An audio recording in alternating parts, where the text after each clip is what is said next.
Madame, Monsieur, bonsoir. Bienvenue à votre magazine Le Consommateur. Le 15 mars, c'est une date extrêmement importante pour tous les consommateurs. Vous devez le savoir, depuis 1983, l'Association internationale des consommateurs célèbre la journée mondiale de droits des consommateurs à cette date précise. Sachez que pour cette année, le thème retenu est autonomiser les consommateurs par une transition vers les énergies propres. La cérémonie officielle pour la Côte d'Ivoire a lieu au Palais de la Culture de Treichville et nous y sommes pour vous. Vous êtes installés confortablement et vous faites bien. On y va.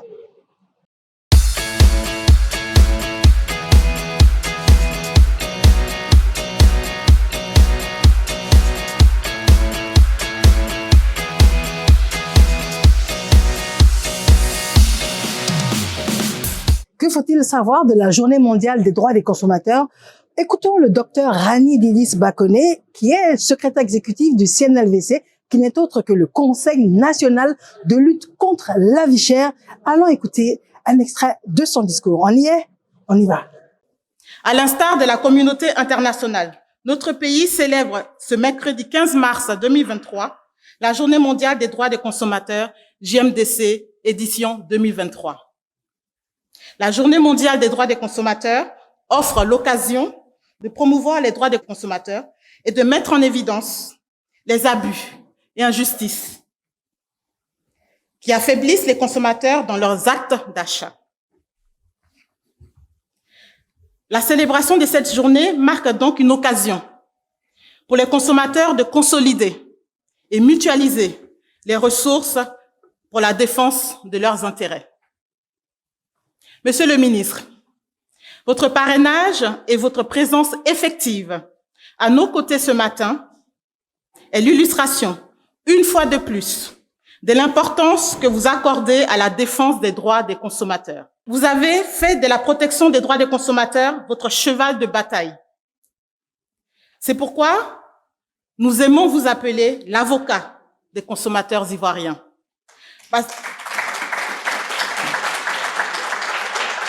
Parce que c'est ce que vous êtes pour nous auprès du gouvernement. Merci pour toutes les batailles que vous menez pour un meilleur quotidien des consommateurs en Côte d'Ivoire. Au nom du comité d'organisation, j'ai l'honneur de vous décliner comment cette journée a été pensée. La présente salle Christian Latier du Palais de la Culture qui nous abrite ce jour a été pensée pour que nous puissions passer une excellente journée ensemble. Ainsi, la salle a été compartimentée pour comprendre plusieurs espaces. Outre la présente cérémonie d'ouverture, vous trouverez un espace d'exposition avec des stands dédiés aux fédérations d'associations de consommateurs. 6 fédérations qui ont accepté de venir à votre rencontre pour échanger avec vous sur leurs activités, leur mode de fonctionnement et comment elles peuvent vous venir en aide dans la défense de vos droits en tant que consommateur. Vous avez également un espace média réservé aux journalistes, influenceurs et web activistes qui comprend un mur de stars et un cadre Instagram pour les interviews et les photos. Un espace pour organiser des webinaires et des interactions avec les internautes via les réseaux sociaux a également été aménagé. Parce que toute cette journée sera entièrement retransmise en direct sur la page Facebook du Conseil national de lutte contre la vie chère. Alors connectez-vous, partagez le direct et mettez des cœurs.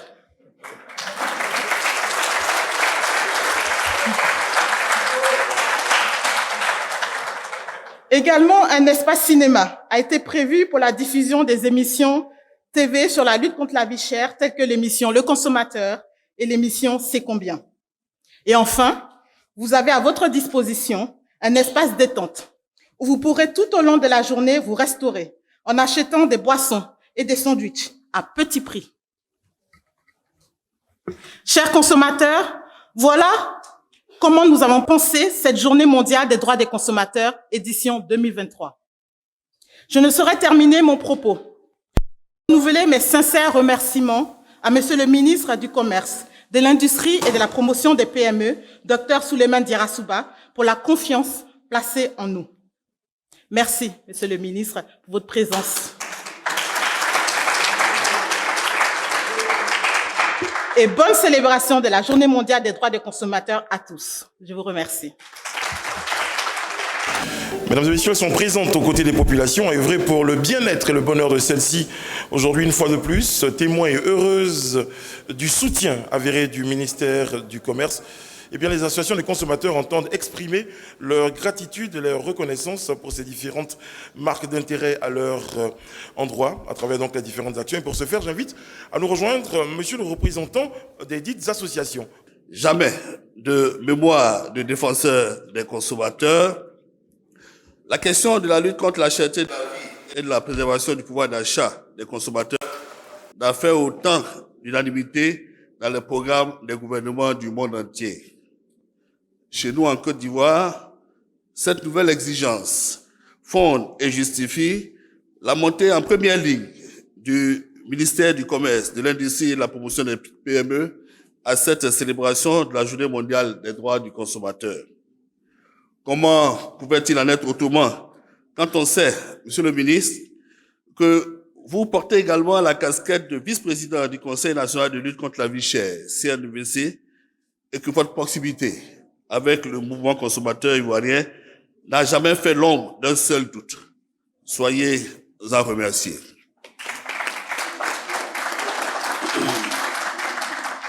À travers vous, Monsieur le ministre, nos remerciements vont également à l'endroit du président de la République, son Excellence Alassane Ouattara, au Premier ministre Jérôme Patrick Hachi et l'ensemble du gouvernement pour toutes les mesures, à court, moyen et long terme, arrêtées pour soulager les consommateurs face à la cherté de la vie.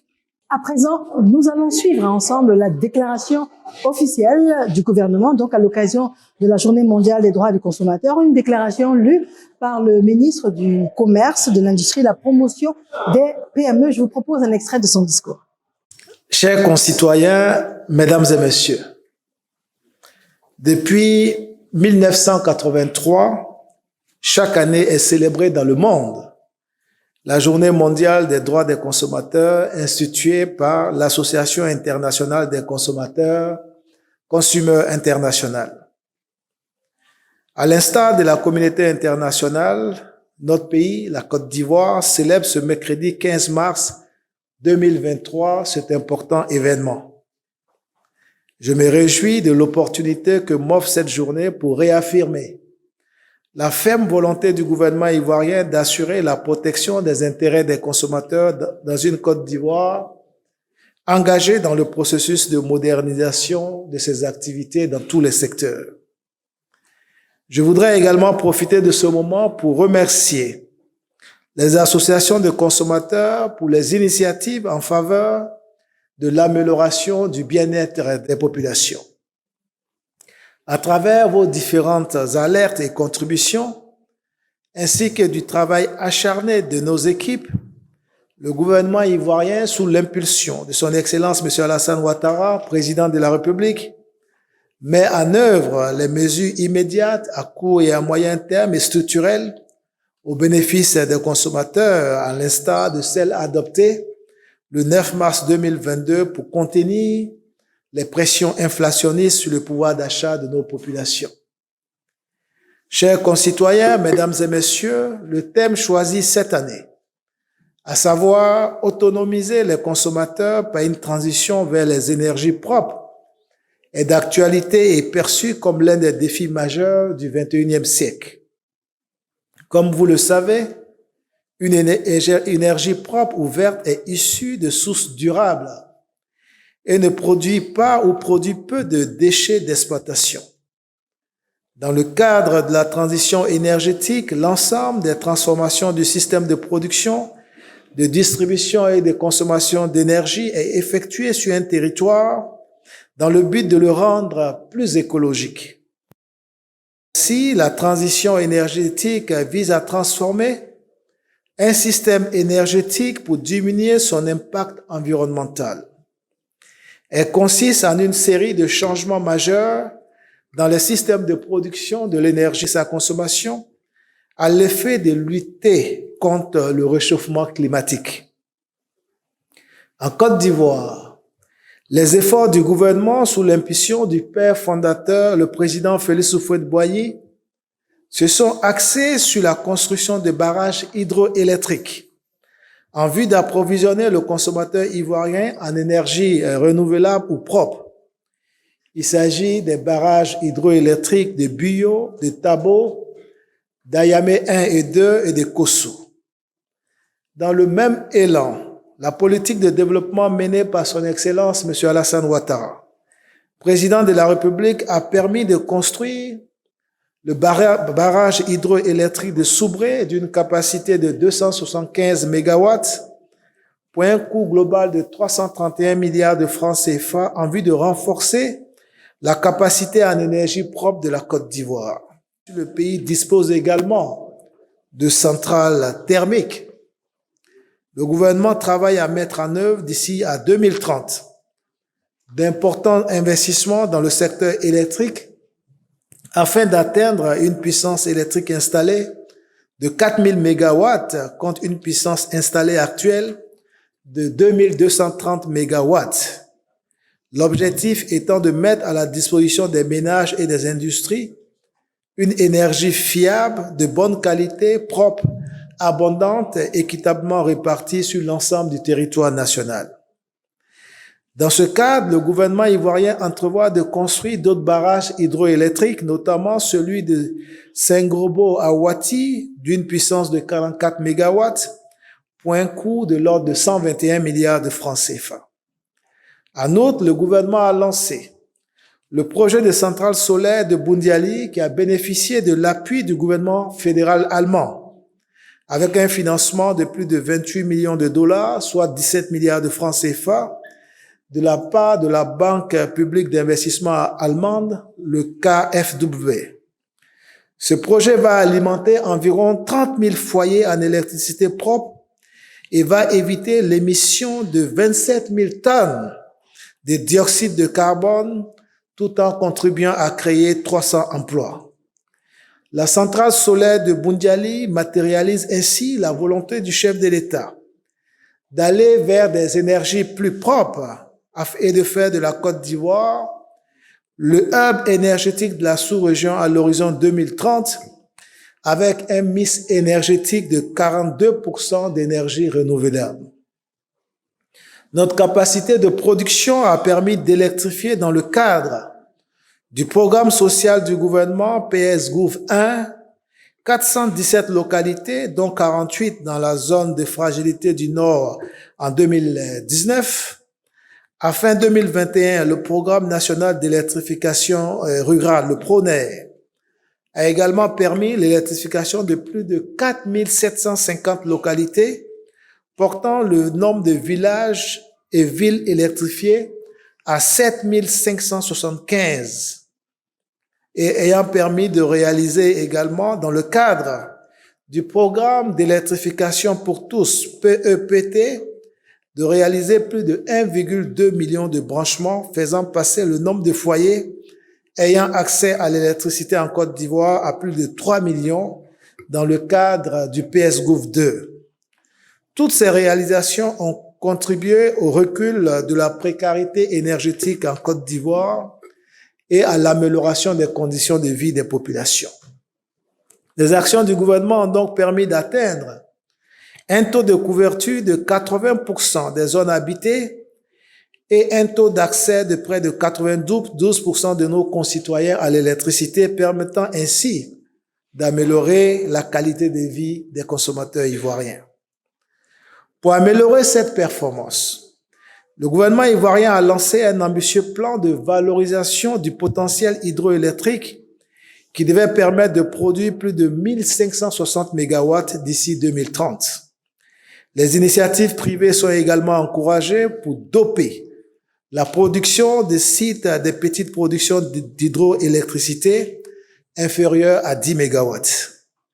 Par ailleurs, la Côte d'Ivoire envisage de mettre à contribution son immense production agricole pour valoriser économiquement les déchets agricoles agro-industriels et ménagers qui en résultent. Ainsi, de nouvelles centrales à biomasse devraient contribuer à produire plus de 500 MW à l'horizon 2030 à partir de 15 millions de tonnes de biomasse produites chaque année dans notre pays.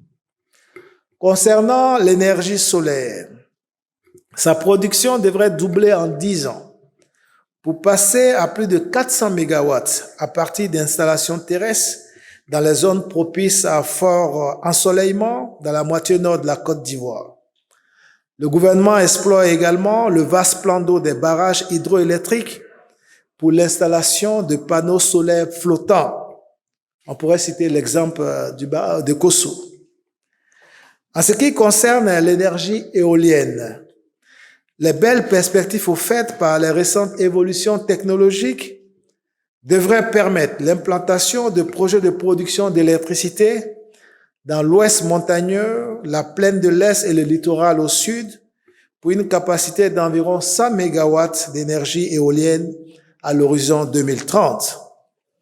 Par ailleurs, le gouvernement s'est engagé à réduire de manière considérable les émissions de gaz à effet de serre découlant de l'utilisation des véhicules automobiles en limitant l'âge des véhicules à l'importation et en initiant de nouveaux projets de transport de masse éco-responsables, notamment la construction du métro d'Abidjan et la mise en circulation de bus rapides transit, les BRT. Tous ces projets traduisent la volonté du gouvernement de construire une Côte d'Ivoire solidaire tout en prenant en compte les préoccupations environnementales conformément à la vision de son Excellence M. Alassane Ouattara, président de la République de Côte d'Ivoire. Chers concitoyens, mesdames et messieurs, en changeant notre façon de produire et de consommer l'énergie, nous pouvons réduire la pollution et éviter la consommation irresponsable de nos ressources énergétiques en vue de réduire notre impact sur l'environnement. C'est pourquoi je vous invite à vous approprier les valeurs et comportements éco-citoyens qui promeuvent le triptyque maison propre, transport urbain propre, électricité propre. C'est en agissant ainsi que nous lutterons efficacement contre le réchauffement climatique qui est l'un des pires fléaux de notre siècle actuel. Mesdames et messieurs, tout en vous remerciant pour la marque de confiance que vous témoignez au gouvernement de Côte d'Ivoire, je souhaite à tous les consommateurs une bonne et excellente journée mondiale des droits des consommateurs. Que Dieu bénisse la Côte d'Ivoire. Je vous remercie. À l'occasion de cette journée, on a eu droit à 2 panels. Un sur le thème « Autonomiser les consommateurs par une transition vers les énergies propres ». L'État veut s'orienter dans la production des énergies renouvelables en masse. On a parlé de 42% d'ici 2030, mais je pense que d'ici 2050, avec la permission planaire ici, on va aller jusqu'à 50%. Et cela va se faire avec les consommateurs que nous sommes. Si on nous donne des alternatives, on ne va plus jamais se plaindre. Et un second portant sur l'Union fédérale des consommateurs de Côte d'Ivoire, UFCCI, de novembre 2012 à nos jours. Quel apport pour les consommateurs et le mouvement consumériste ivoirien. Et enfin, un webinaire sur les missions, fonctionnement et intervention des associations de consommateurs. Nous avons choisi d'interviewer les présidents d'associations de consommateurs. Voyons voir comment ces présidents perçoivent cette journée mondiale du droit des consommateurs et surtout, quelles en sont leurs attentes. Je vous propose de les écouter. Nous avons une voix qui porte et c'est pour ça que le ministre lui-même a appuyé pour dire à la population d'adhérer aux associations de consommateurs pour nous faire venir les déshydratants, les problèmes qu'ils rencontrent. Et nous sommes leur porte-voix vers les ministres concernés. Puisque tout le monde ne peut pas parler au ministre à la fois. Tout le monde ne peut pas parler au président de la République. Il faut un groupe. Et nous avons constitué ce groupe qui est le porte-voix de la population, de tous les consommateurs. Et nous sommes prêts à aller avec et à véhiculer les problèmes de la population. Alors nous sommes toujours dans l'enceinte du Palais de la Culture, donc à cette journée mondiale du droit du consommateur, et nous avons choisi de demander ça et là aux différents invités leur avis. Nous recevons la professeure Koné Mawa, elle est directrice générale de l'ANEMA. Professeur, bonjour. Bonjour, Marie. Qu'est-ce que c'est que l'ANEMA? L'ANEMA, c'est le laboratoire national d'essais de qualité, de métrologie et d'analyse. Voilà, donc nous analysons les aliments qui sont mis sur le marché en conformité aux normes en vigueur. Je comprends très bien donc la raison de votre présence ce matin. Alors qu'est-ce que vous retenez donc de cette journée mondiale des droits des consommateurs? Nous pensons que c'est une belle initiative pour protéger le consommateur, pour mettre en avant les droits du consommateur. Et le ministre, ce matin, était là à l'ouverture. Voilà, il a décliné toutes les actions entreprises par le gouvernement en vue de protéger le consommateur. Donc, nous sommes vraiment heureuses d'être à cette journée pour soutenir aussi le Comité national de lutte contre la vie chère qui fait beaucoup pour les consommateurs. En tant que structure qui protégeons le consommateur, il était vraiment important que nous soyons là. Parce que nous vérifions tout ce qui est qualité de produits qui sont mis sur le marché ivoirien. Voilà, qui parle de qualité, pas forcément de la lutte contre la vie chère, parce qu'on pense que c'est consommer des produits de qualité va impacter sur la qualité de vie. Voilà. Et ça va permettre de résoudre, de réduire les dépenses en matière de santé publique. Voilà. Nous pensons que cela va également contribuer au bien-être des populations et par ricochet participer à la lutte contre la vie chère. Nous recevons à présent Monsieur Aboua Gustave, vous êtes directeur général du développement durable, donc au ministère de l'Environnement et du développement durable. C'est ça. Merci de nous accorder ces quelques temps d'entretien. Alors, vous êtes ici aujourd'hui, donc, cette journée mondiale du droit des consommateurs. Alors, parlez-nous donc de développement durable et droit des consommateurs. Quel est le lien que nous devons faire? C'est deux concepts qui sont intimement liés. Quand on parle de développement durable, c'est le fait de satisfaire ses besoins, mais tout en pensant demain. Et la satisfaction de ces besoins implique nécessairement le droit. Donc, droit au consommateur, droit aussi à la vie, droit aussi à l'enfant. Donc, ça veut dire que le concept de développement durable regroupe un peu l'aspect juridique, l'aspect social, l'aspect économique et l'aspect environnemental. Donc, c'est le mariage de tous ces facteurs qui constituent le socle du développement durable. Alors, cette journée donc mondiale qui est commémorée aujourd'hui au Palais de la Culture, quelles sont les attentes légitimes pour le consommateur? Le consommateur, à travers cette séance, cette journée de sensibilisation sur ses droits et sur la transition énergétique, doit être aujourd'hui responsabilisé en termes de consommation énergétique, c'est-à-dire faire preuve d'efficacité énergétique, pour ne pas dire d'économie d'énergie dans son foyer, et également savoir que si on paye moins la facture d'électricité, on aura beaucoup de réserves pour faire face aux autres dépenses, par exemple dépenses pour la santé, dépenses aussi pour s'acheter les moyens pour les vivre, pour se nourrir. Voilà. Donc c'est vraiment une vision holistique, ne pas dire une vision globale, qui permet aux consommateurs aujourd'hui de savoir quoi faire, comment réduire sa consommation énergétique. On a la chance d'avoir un jeune Ivoirien qui a développé un système d'économie d'énergie ce soir pour, en tout cas, beaucoup épargner en matière de paiement des factures d'électricité et également être un acteur, c'est-à-dire on peut être producteur d'énergie avec le nouveau code d'électricité en Côte d'Ivoire qui verra incessamment le jour après l'adoption par les parlementaires. Monsieur Touré Ibrahima, bonsoir. Bonsoir, madame. Merci de nous accorder ces quelques instants. Alors, dans le cadre donc de cette journée mondiale qui est célébrée ici au Palais de la Culture, nous avons souhaité vous prendre quelques mots en tant que président de la Fédération du réseau ivoirien des consommateurs. D'accord. D'accord, très bien. Alors cette journée-là, qu'est-ce que vous en retenez? Quelles sont vos attentes? Donc, il faut dire que c'est une journée solennelle pour nous, une journée vraiment que nous applaudissons parce qu'elle est dédiée, comment dire, aux consommateurs et à la célébration de cette journée. Nous sommes aujourd'hui à la 40e célébration de la journée mondiale des droits du consommateur. Et à cette célébration, c'est les consommateurs qui sont mis, comment dirais-je, qui sont mis en lumière et les consommateurs sont placés pratiquement au cœur de cette célébration. Je pense que ce coup de cette célébration, c'est une occasion pour nous d'édifier les consommateurs sur leurs droits et devoirs. Mais en même temps, c'est aussi une occasion pour nous de porter un regard critique sur la situation des consommateurs vraiment à travers le monde et particulièrement en Côte d'Ivoire. Voilà, notre émission pour aujourd'hui, c'est terminé. Votre magazine Le Consommateur. Mille merci d'avoir été là et je vous dis bonsoir.